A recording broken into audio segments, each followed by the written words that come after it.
दिन दोस्तों, मैं अमित आप सभी का अपने YouTube channel Amit Mahindra classes पर स्वागत करता हूं।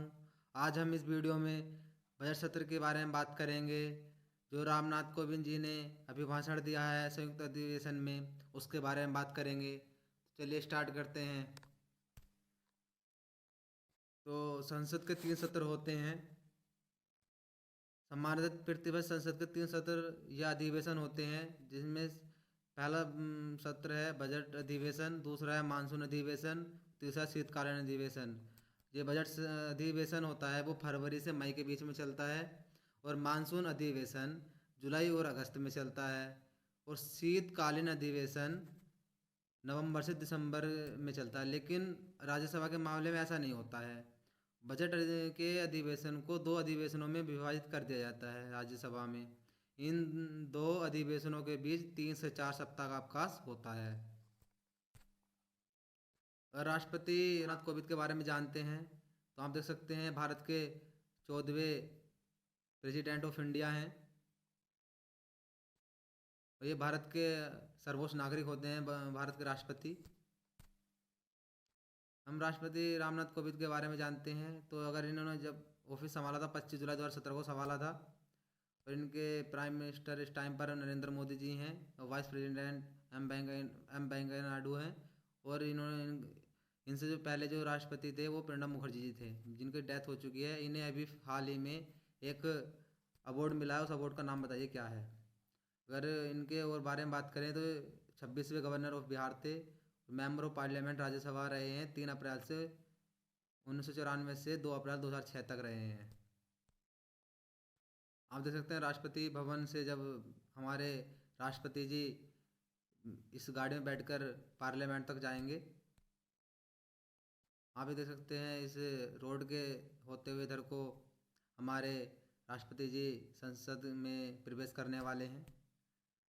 ये संसद का गेट है। यहाँ पर घुड़सवार खड़े हैं। ये हमारे राष्ट्रपति जी हैं, उनकी कार खड़ी है। अगर संसद के भीतर का दृश्य की बात करें तो यहाँ पर सामने प्रेसिडेंट बैठते हैं, और यहाँ पर member of parliament, member of legislative आदि मेंबर बैठते हैं। और बजट सत्र 2021 राष्ट्रगान के साथ शुरू होता है। कोई भी जब सत्र शुरू होता है तो राष्ट्रगान गाया जाता है। यहाँ पर आप देख सकते हैं हमारे देश के प्रधानमंत्री जी हैं, इधर ये हमारे उपराष्ट्रपति जी हैं, और ये हमारे भारत के राष्ट्रपति जी हैं। राष्ट्रपति दोनों सदनों का संबोधन कर रहे हैं। आप देख सकते हैं यहाँ पर राष्ट्रपति दोनों सदनों का संबोधन कर रहे हैं हमारे राष्ट्रपति जी। तो अब संसद के दोनों सदनों की बात करें तो संसद के दोनों सदन लोकसभा और राज्यसभा होते हैं। लोकसभा अर्थात लोगों की सभा और निचला सदन होता है। जो लोकसभा के अध्यक्ष हैं वो ओम बिरला जी हैं, और इस टाइम नेता जो हैं सदन के वो हैं नरेंद्र मोदी जी। विपक्ष के नेता की बात करें तो विपक्ष का नेता इस समय पर कोई नहीं है। वो इसलिए 2014 के बाद विपक्ष के पास इतने बहुमत नहीं है, 10%, यानी कि विपक्ष के नेता के लिए 55 सीट होनी आवश्यक है लोकसभा में। वो अभी विपक्ष के पास है नहीं है। अगर सरकार की बात करें तो राजनीतिक समूह सरकार ने 398 के साथ अपनी यहाँ पर सरकार बना रखी है। राज्यसभा की बात करें तो राज्यसभा के जो सभापति होते हैं वो हमारे वाइस प्रेसिडेंट यानी कि उपराष्ट्रपति जी होते हैं। और इनके विपक्ष के नेता की बात करें तो वह हैं गुलाम नबी आज़ाद। राज्यसभा में 245 सीटें होती हैं, 233 निर्वाचित होती हैं, यानी कि चुनाव के अनुसार आती है, निर्वाचित होती हैं, और 12 सीटें नामांकित होती हैं।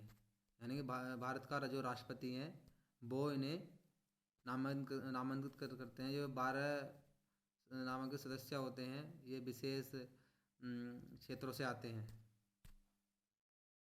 अगर राष्ट्रपति जी के अभिभाषण की बात करें, जो संयुक्त सत्र के में संबोधन किया था, तो उन्होंने कहा है आज सभी सांसद इस विश्वास के साथ यहाँ मौजूद हैं कि चुनौती कितनी भी कठिनाई क्यों न हो, हम नहीं रुकेंगे।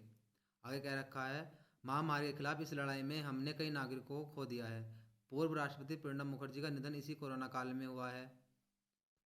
6 सांसद कोविड-19 के कारण हमें असमय छोड़ गए और उन्होंने श्रद्धांजलि दी है। आगे कहा, राष्ट्रपति का कहना है कि यह गर्व की बात है कि भारत दुनिया में सबसे बड़ा टीकाकरण कार्यक्रम चला रहा है। आपने देखा होगा अभी पीछे बुधवार को हमने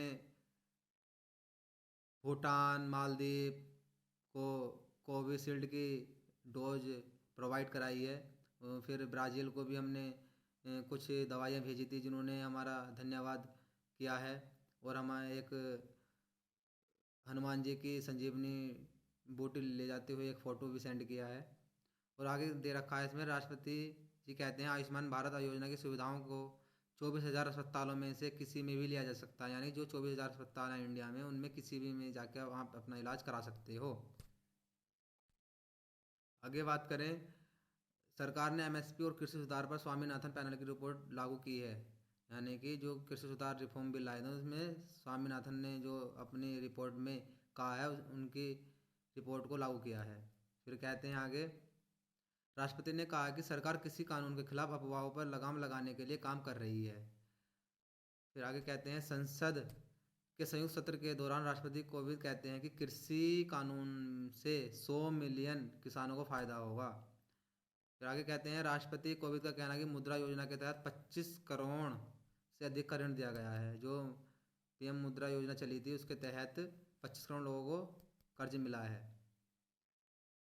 फिर आगे कहते हैं, पिछले कुछ दिनों में राष्ट्रीय ध्वज और गणतंत्र दिवस जैसे पवित्र दिन का अपमान किया गया था। संविधान जो हमें अभिव्यक्ति की स्वतंत्रता प्रदान करता है, यानी कि right to expression, right to freedom की जो अभिव्यक्ति मतलब स्वतंत्रता देता है हमारा संविधान, उसके बारे में बताया गया है। लघु और सीमांत किसान भी सरकार के लिए प्राथमिकता हैं।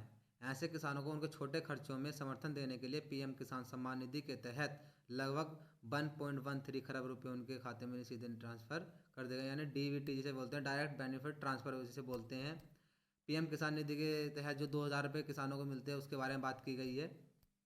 आगे बात करते हैं, मेरी सरकार यह स्पष्ट करना चाहती है, यानी राष्ट्रपति जी कह रहे हैं कि 3 कृषि कानूनों के गठन से पहले जो अधिकार और सुविधाएं उपलब्ध थीं उन्हें कम नहीं किया गया है। वास्तव में इन नए कृषि सुधारों से सरकार ने किसानों को नई सुविधाएं और प्रदान की हैं। वो कहने का मतलब ये है कि जो भी पिछले पुराने कानून थे उनके अनुसार जो हम नया कानून लाए जिसकी वजह से धरना लगा हुआ है, उन कानूनों में हमने पिछले कानूनों को बिल्कुल कुछ नहीं घटाया। और सही बात है, बिल्कुल नहीं घटाया है। बस उन्होंने तो कहा है कि हम तो और उसमें को एडिशनल कुछ और बातें जोड़ रहे हैं, ये कह रहे हैं। आगे कह रहे हैं, केंद्र राज्य समन्वय में लोकतंत्र को मजबूत किया है। ये बात सही है। स्टेट और सेंटर जब साथ मिलकर काम करते हैं तो लोकतंत्र को मजबूती मिलती है, यानी कि देश को एक अच्छी मजबूती, कोई भी काम करने में आसानी होती है। फिर आगे बोल रहे हैं, भारतीय अर्थव्यवस्था रिकवरी की राह पर। आप देख सकते हैं जैसे कि आईएमएफ की रिपोर्ट के अनुसार वर्ल्ड इकोनॉमिक आउटलुक में जो कहा है उसमें देख सकते हैं। ये कह रहा है जल जीवन मिशन पर इन्होंने जो गांव-गांव में टंकी बनवाई है उसके बारे में बात कर रहे हैं। आगे कह रहे हैं, राष्ट्रपति कोविंद का कहना है कि भारत कोविड-19 महामारी के बावजूद निवेशकों के लिए एक आकर्षक स्थान बन गया है। एप्पल आईफोन 11 भारत में ये संबल हो रहा है। और आगे बोल रहे हैं ये कि भारत के बुनियादी ढांचे के विकास और प्रगति के बारे में बात करते हैं तो जिसमें नए एक्सप्रेसवे, जलमार्ग, रेलवे की मालवाहक ट्रेनें, मेट्रो कनेक्टिविटी भी शामिल की गई है। सही बात है। इसमें भी सरकार मल्टी लॉजिस्टिक पार्क बना रही है जो कि गुजरात में बनाया गया है। और अगले पॉइंट की बात करें, अंतिम गोवंश ने एक नए संसद भवन के निर्माण के लिए प्रयास किए थे। यानी 75वें स्वतंत्रता दिवस यानी कि 15 अगस्त को 75वें उन्होंने एक संसद भवन का निर्माण के लिए 900 करोड़ रुपए का आवंटन किया है। फिर आगे बात कर रहे हैं, भारत को ease of doing business ranking में सुधार किया है। यानी कि भारत की जो ईज ऑफ डूइंग बिजनेस है उसमें भी भारत के रैंक में सुधार हुआ है। आप बताएं कि 2019 में क्या रैंक थी, 2020 में क्या रैंक है भारत की ease of doing business rank में। कल मैं इसका आंसर दे दूंगा। भारत ने देश के घरेलू जरूरतों को पूरा करने के साथ 150 से अधिक देशों की आवश्यक दवाओं की आपूर्ति की है। आप मैंने पीछे बताया आपको। धारा 370 के बारे में बात की गई है। जून की 2020 में गलवान घाटी के बारे में बात की जहाँ पे 20 जवानों ने अपना सर्वोच्च बलिदान दिया था। ऐतिहासिक बोडो शांति समझौते पर हस्ताक्षर और सफलतापूर्वक लागू करने की बात की है। जो ये बोडो शांति समझौता हुआ है वो 27 जनवरी 2020 को हुआ है। अभी अधिवेशन के बारे में बात करें, क्या कौन बुलाता है, कौन अध्यक्षता करता है, किस अनुच्छेद में है, कब कब बुलाया जाता है, कितनी बार अब तक बुलाया जा चुका है, इन सब के बारे में बात करेंगे। संयुक्त अधिवेशन आर्टिकल 108 में आता है, नहीं 108 में आता है। इसकी जो अध्यक्षता करता है वो लोकसभा स्पीकर करता है, यानी लोकसभा अध्यक्ष करता है, और इसको राष्ट्रपति बुलाता है। इसको जो संयुक्त अधिवेशन है वो राष्ट्रपति बुलाता है। इसकी अध्यक्षता मैंने आपको बताया लोकसभा स्पीकर करता है। अगर लोकसभा स्पीकर अनुपस्थित है तो तब उस स्थिति में लोकसभा के उपाध्यक्ष इसकी अध्यक्षता करेंगे। अगर लोकसभा के अध्यक्ष भी उपस्थित नहीं हैं तो राज्यसभा के उपाध्यक्ष द्वारा यह किया जाता है। यहाँ पर ध्यान देना, उपाध्यक्ष की बात की गई है, ना कि अध्यक्ष। अध्यक्ष जो सभापति होता है वो उपराष्ट्रपति जी होते हैं, उनके बारे में नहीं बात कही गई। अगर वो भी, अगर राज्यसभा के उपाध्यक्ष भी अगर उपस्थित नहीं है तब दोनों सदन मिलकर किसी भी एक सदस्य को अध्यक्ष के रूप में सहमति के अनुसार उसे अध्यक्ष बना सकते हैं। और हाँ, एक बात ध्यान देना, यहाँ पर उस जो भी सदस्य को अध्यक्ष बनाया गया है उसे कोई भी एडिशनल यानी कि अतिरिक्त अलाउंस, भत्ता उत्ता कुछ नहीं दिया जाएगा। कभी सोचने लगो कि उसे उस चीज़ के लिए पैसे वैसे मिलेंगे, ऐसा कुछ नहीं है। फिर आगे बात करते हैं, यह जो अधिवेशन है संयुक्त अधिवेशन, ये कब कब बुलाया जाता है। तो दे रखा है, अगर एक बिल के बाद एक सदन द्वारा पारित किया जाता है और दूसरे सदन में प्रस्तुत किया जाता है। नंबर 1, विधेयक को अन्य सदन द्वारा खारिज कर दिया जाता है, यानी कोई विधेयक आया और उसे दूसरे सदन ने उसे मतलब समाप्त कर दिया, उस पर साइन नहीं करे। नंबर बी में सदनों ने अनंतः बिल में किए जाने वाले संशोधनों के रूप में असहमति जताई, यानी कि सदन ने असहमति जताई कि इसमें बिल में से सहमत नहीं है।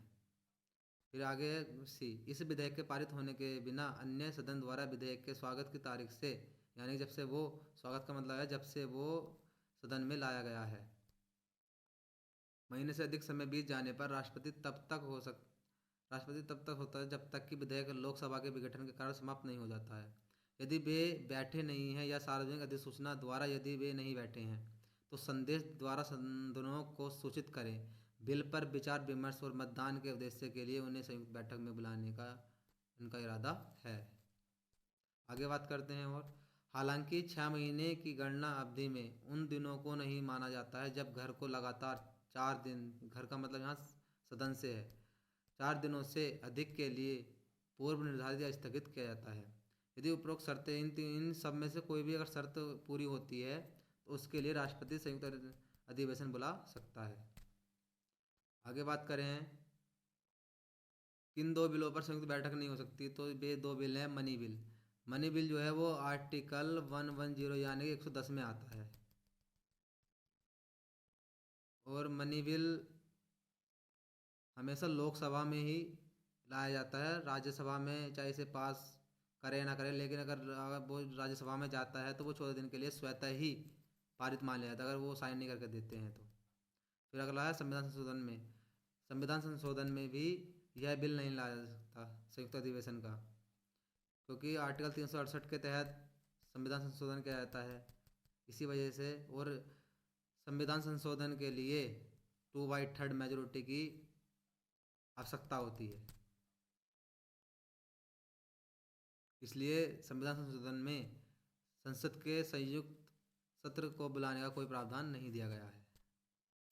आगे बात करते हैं, यह कब कब बुलाया गया है। जय दहेज निषेध बिल लाया गया 1961 में। बैंकिंग सेवा आयोग विधेयक 1978 में लाया गया। आतंकवाद निरोधक विधेयक 2002 में लाया गया। महिला प्रतिनिधित्व के लिए बिल 2008 में लाया गया है। मिलते हैं अगले वीडियो में किसी नए टॉपिक के साथ। Thanks for watching this video. Have a nice day. जय हिंद, जय भारत।